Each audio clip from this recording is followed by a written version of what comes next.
CPI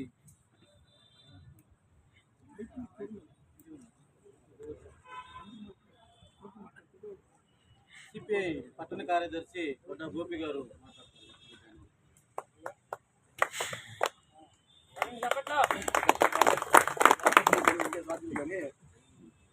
మనం ఎన్నో సంవత్సరాలుగా నీళ్ళు ఏర్పాటు చేయాలని చాలా ప్రయత్నించినాం. సిపిఐ పార్టీగా అక్కడ నిలమండపల్లికి వెళ్ళినప్పుడు దాని తర్వాత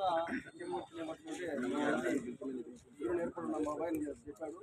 ఆ తర్వాత నియోజక సెక్రటరీ 20 గారికి కూడా తెలియజేసాడు. ఇది జరిగి 4 నెలలుగా జరుగుతూ ఉంది. ఆ తర్వాత ఏఐటీయూసీ మన కంత్రవ్య అధ్యక్షులు వాళ్ళు వచ్చి అందరితో మాట్లాడి సంకల్పాన్ని ఏఐటీయూసీగా మార్చడం అనేది చాలా సంతోషంగా ఉంది. ఇప్పుడు మనకు జరుగుతున్న విషయాల్లో అన్ని క్లుప్తంగా చెప్పారు. ప్రతి ఒక్కరు బాగా చెప్పారు.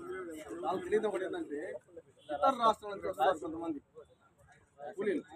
వాళ్ళు ఏంటంటే వాళ్ళందరూ కలుసుకొని ఒక 50 మందిలో 100 మందిలో పెట్టుకొని ఒక మేస్త్రిలాగా పెట్టుకొని కూలీలు తక్కువ 700కు మీరు మన 1000 రూపాయలు పోతారు అనుకో 600 700 పోతారు. దాని డబ్బులు తీసుకుంటారంటే మధ్యలో మేస్త్రి తీసుకుంటారు.